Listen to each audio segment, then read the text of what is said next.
Shalom, my name is Greg Hirschberg. I live in Georgia currently, born and raised in New York City. 64 years old. When I was a little boy, I was raised in a very Jewish family. I was raised Orthodox, walked to my synagogue every Shabbat, went to Hebrew school 2 days a week. It was pretty austere. My mom sat behind the curtain. My dad wasn't too into it, as I could tell, but he loved my mom, and my mom was Orthodox, so he went along with it. I knew I was a Jew, and there's something special about being a Jew. A Jew isn't just a religion, it's a nationality. When I'd be hanging around friends and somebody say, I'm Puerto Rican, or I'm Italian, I'd always say I'm Jewish. But then I got to a point, there was so much anti-Semitism in the Bronx that I didn't want to be Jewish anymore. I'm not so sure I was ever tied into Judaism, to be honest with you. So I got pulled into some Eastern cults. I got very involved in martial arts. Martial arts sometimes is just not a sport, it's a religion. And I had somewhat of a cult leader, and he started to teaching us about the Kundalini energy and sun postures and meditations, and I was kind of into it, but it was a little confusing. Well, lo and behold, I married this swimsuit model, and we were thinking about where to go on our vacation, our honeymoon. And this cult leader, if you will, and I don't know what else to call him because it was a cult, he said, you need to go to Israel. And he was so influential in my life, such a powerful influence, that I thought, Israel? I'm thinking Jamaica. I'm thinking on the beach. To be honest with you, I'm thinking about partying and getting high and just laying out. I'm not thinking Israel. I had no desire to go to Israel, but there was such a pull on my life. This is hard for you to believe, but the next day I was on the train going to work, going to Manhattan, and I sat next to somebody who I never saw before, and they said, have you ever thought about going to Israel? So I'm not the sharpest tool in the shed, but I'm no bowling ball either. So I decided maybe I should go to Israel. But I was so convinced that I was going to have a lousy time in Israel that I put a week of the Greek Isles on the back end of the trip. We go to Israel, my wife and I at the time, right, get married, go to Israel, leave New York City on an El Al flight, get into Ben Gurion Airport, and we immediately take a flight to Eilat. I was scuba diving in the Red Sea. We were water skiing on top of the Red Sea.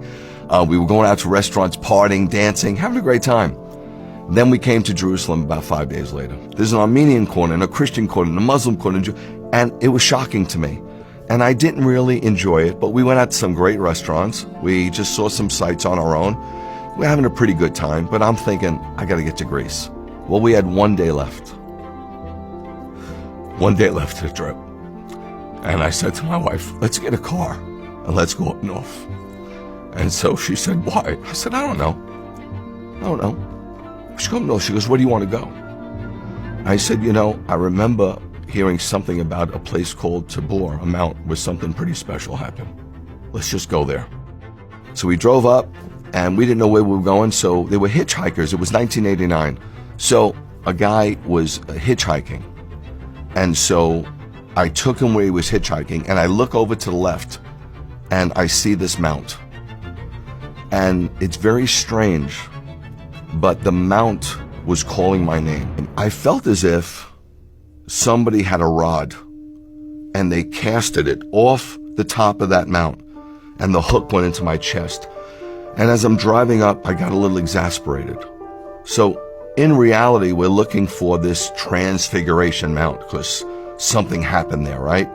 And I get up to the mountain, and I got out of the car, and I ran to this covering, and there was a plaque, and it said the Basilica to the Transfiguration. And I heard a voice, and the voice said, come away and pray with me. But I didn't know how to pray. So I emptied myself and closed my eyes, and I saw a vision.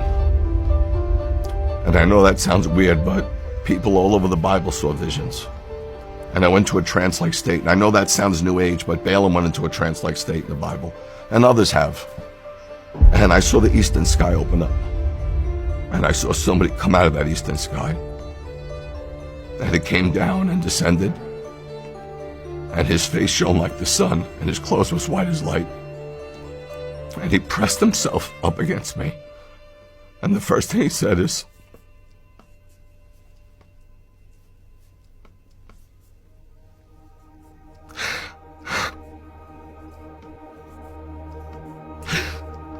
I love you.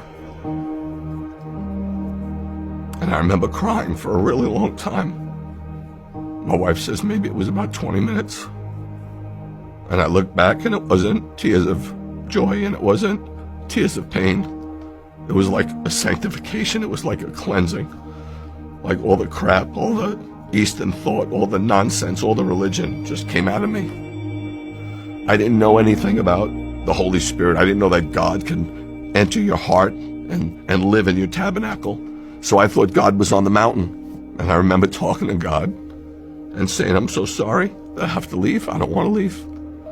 But I hope one day I can come back here. 2 kids from the Bronx, punk kids from the Bronx, go to Israel on their honeymoon to party. And we come back born again, saved, knowing Yeshua as our Messiah. And I got to tell you, I was shocked because I was taught as a young man that Jesus had nothing to do with us. I thought he was the head of the Catholic Church, and Moses, if you will, is the head of the Jewish synagogue. But then I turned over this New Testament expecting to see something really Christian, something hardcore Gentile. It said, this is the genealogy of Yeshua the Messiah, the son of Abraham. I'm like, what? I'm in shock. The son of David. I'm in shock. I'm reading this genealogy, and it's purely a Jewish genealogy. I get into other parts of the gospel, and I see he's circumcised on the 8th day like me. His mother goes through purification rites, Tohar, like my mom. He has a Pinion Haben dedicated, like I was. Man, I can't believe it. So to this day, when they say to me, you know, Rabbi Greg, Jesus was Jewish, I'm like, what's with the past tense? It doesn't matter, but that's a fact. And the crazy thing is, I was secular, right? How did Jesus, the head of the church, bring me back to my Judaism? So if you believe in Yeshua, you don't become less Jewish, you kind of become more Jewish. Jesus never gave up being Jewish. He's born a Jew. He was raised a Jew. He was Torah observant. He died a Jew. He was buried a Jew. He rose a Jew. He ascended a Jew. And he's coming back as a Jew. I never look back. I'm so thankful for what God has done for me. I feel so free. I feel so alive more than I've ever felt. And you get to a place, man, when you meet Yeshua, where he becomes enough. And I'm here to tell you, if God isn't enough, nothing will be enough. You'll search and search and search the world over. You'll go from one high to the next. You'll go from one thing to the next. But when you meet him, all bets are off. It's done. The search is over.